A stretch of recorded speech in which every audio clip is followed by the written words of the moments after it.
What's next? We lost a lot of trees this year to storms. At least Perkins Farm conservation area lost a lot of trees. And it's amazing to see all these broken down trees that broke from basically close to their stumps or a few feet off of the ground. So I guess it's kind of a necessary evil.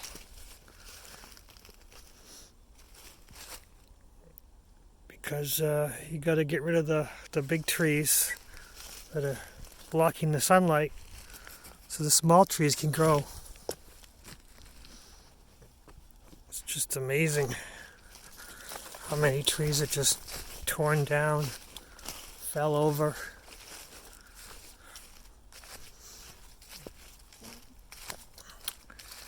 And this time, sometimes I forget. This is like my favorite time of year. And it's not that Thanksgiving time. I'm not a big eater. And I'm not really big on social get-togethers. I'm more like, with all the leaves down and the tree, everything's going into nice, relaxing sleep, peaceful mode. The animals have had their fill for the fall. And now they just come out to munch every so often. Their storehouses are all set. Before the snow comes down, sometimes you have a little bit of snow down on the ground. But just a little bit. It's not too cold, not hot anymore. All the plants that cause allergies are dead or dormant. It's just a good time to be alive. Late November, early December. And maybe that's what 2020 is just forget all the stressful kind of bull that we're going through. All the created controversy. Grab what you really know is real, what's close to you, forget what the news is telling you. Just go with what you know for a fact. People around you, not what they hear, but what they're actually going through. That might be the solution to a lot of our stress, is forget what we're told to learn and just go with what we know for a fact. Fact that we have in ourselves. Because honestly, the news are not scientists, they're just given the information presented to them. And the scientists who present the information, they're paid to present the ways in the right way. Facts don't lie, but liars can use and manipulate the facts. They can take one truth and extrapolate it into falsehood. So, if you looked around, if someone who didn't know any better, they'd see all these trees that are dead, no leaves. It's like a barren wasteland of all what could have been. What has happened here? But we all know from experience that this happens in fall. In winter, snow comes down, and then in spring, everything goes back to life again. So if you take the facts of what it is right now, you can present this into some kind of crazy Armageddon situation. But if you use the information that you actually know for a fact, that from your own personal experience, you don't have to be a genius to know that it'll all work out in the end. Every stressful, terrible Armageddon situation,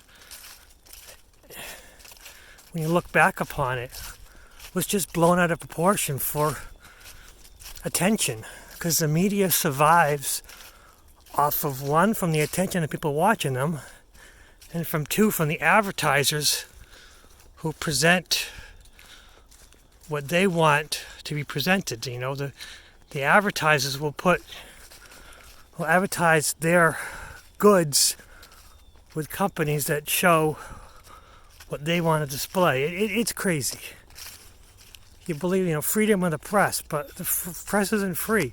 The government says it's free, but the government knows how to hide because the government's being paid by big corporations. So the big corporations pay off the government. The big corporations pay off the news media. The big corporations, they want us scared. They want us to buy their products, no matter what their product might be.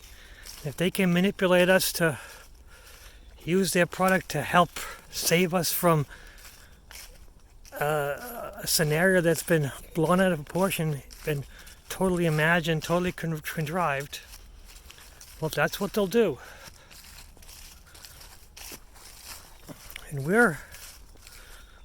we individually, those of us who know, those of us who are compassionate to others,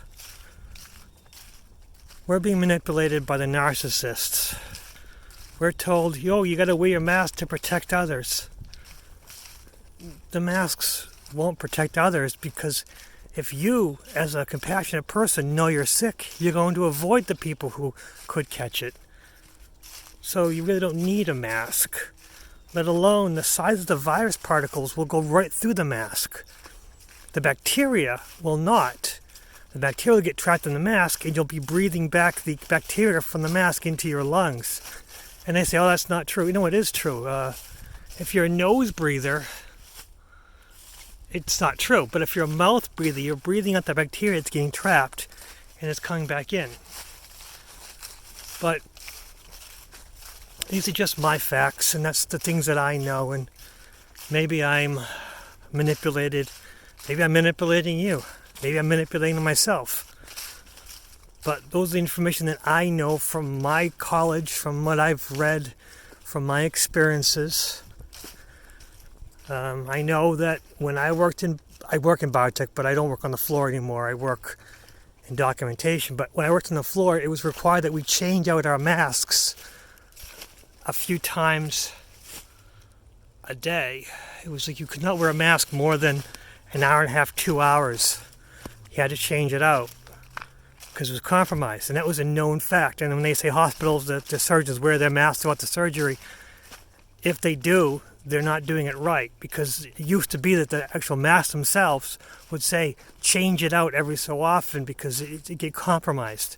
These are known facts that have been thrown away in the past year, 2 years, basically probably less than a year, that they took off the, don't reuse the mask, or don't use a mask for too long. But maybe those are my facts. Maybe I'm from a different timeline, and maybe we're all from different timelines thrown together, and those in control are trying to see what happens. Or maybe I'm just a crazy person trying to make a video for most attention and most clicks. Well, if that's the truth, then I'm not doing a very good job yet. Whatever. Those are just my thoughts. I welcome yours. What's next?